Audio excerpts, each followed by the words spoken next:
శ్రీకాకుళం టీడీపీలో రచ్చ మొదలైంది. ఆ పార్టీ అధిష్టానం శుక్రవారం ప్రకటించిన మూడో జాబితాలో మాజీ ఎమ్మెల్యే గుండ లక్ష్మీదేవికి చోటు దక్కలేదు. ఆమె స్థానంలో స్థానిక గొండు శంకర్ పేరును ప్రకటించడంతో లక్ష్మీదేవి వర్గీయులు ఆందోళనకు దిగారు. 40 ఏళ్లుగా టీడీపీలో సేవలందిస్తున్న గుండ లక్ష్మీదేవి అప్పల్ నర్సయ్యను కాదని కొత్తగా వచ్చిన శంకర్ కు శ్రీకాకుళం ఎమ్మెల్యే సీట్ ఇవ్వడాన్ని కార్యకర్తలు తప్పుపట్టారు. ఎమ్మెల్యే వాహనానికున్న టీడీపీ పోస్టర్లు, స్టిక్కర్లు కార్యకర్తలు చించేశారు.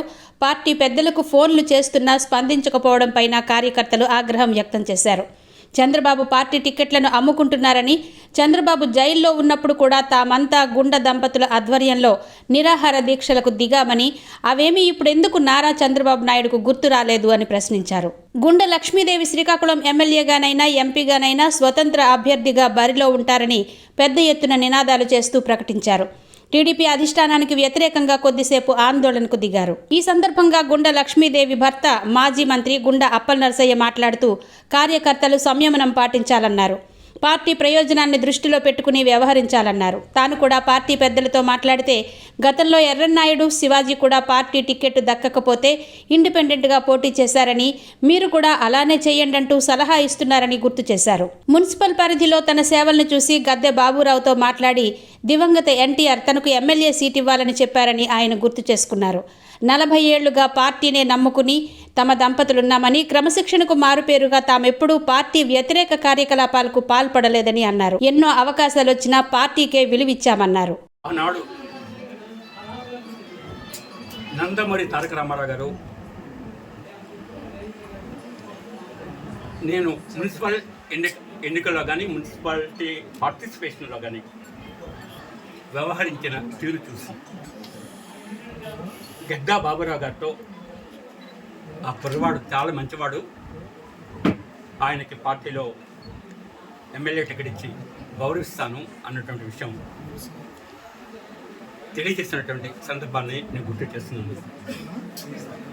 ఆ రోజు నుంచి ఈ రోజు వరకు క్రమశిక్షణ ఊపిరిగా నేను ముందుకు పోయాను.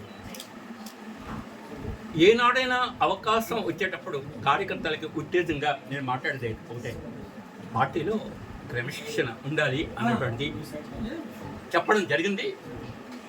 అటువంటి సందర్భంలో సుమారు 40 ఏళ్ల పైచిలుక క్రమశిక్షణతో ఉన్న సందర్భం ఒకవైపు అయితే, ఈవేళ మన కార్యకర్తలు ఏమంటున్నారంటే, సీనియర్స్ నా లోపల ఏమని మాట్లాడారంటే, ఆ వేళ రోజు ఎన్టీ రామారావు గారు కారణాలు ఏమైనా పెద్దలు ఎర్రన్నాయుడు గారికి, అదేవిధంగా శివాజీ గారికి టికెట్ ఇవ్వని సందర్భంలో ఇండిపెండెంట్గా వ్యవహరించారు. అటువంటి సందర్భంలో మీరు కూడా వ్యవహరించాలి అన్నది మీ తాలూకా భావన. అటువంటి సందర్భంలో ఇక్కడ వైరుధ్యాలు ఉన్నాయి. ఒక వైరుధ్యం ఏంటంటే, నా క్రమశిక్షణ, నా జీవిత విధానం ఒకటైతే, రెండోది ఏంటంటే మీరు కోరింది ఒక విధానం. అటువంటి సందర్భంలో భావోద్వేగానికి గురి కాకుండా మనం సున్నితంగా పార్టీ ప్రయోజనాలు, ఈవేళ పార్టీ ప్రయోజనాలే కాదు రాష్ట్ర ప్రయోజనాలు కూడా ముడిపడి ఉన్న సందర్భంలో మనంతా డీటెయిల్డ్గా ఆలోచిస్తున్నాం. అందుకోసం నేను ఒకటే మాట చెప్తున్నాను, నా డిసిప్లిన్, మా దంపతులు ముఖ్యంగా మా లక్ష్మీదేవి తాలూకా డిసిప్లిన్ ఒకవైపు అయితే, మన కార్యకర్తల ఆవేదన మరొక వైపు అయితే, ఈ రెండింటిల మధ్య మనం ఏకాభిప్రాయానికి రావాల్సిన సందర్భంలో నేను ఉద్దేశాలు చెప్తున్నాను ఏంటంటే, భావోద్వేగాలు లేకుండా పార్టీ ప్రయోజనాలు, రాష్ట్ర ప్రజల ప్రయోజనాలు, అందరి తాలూకా ప్రయోజనాలు దృష్టి పెట్టుకొని కాస్త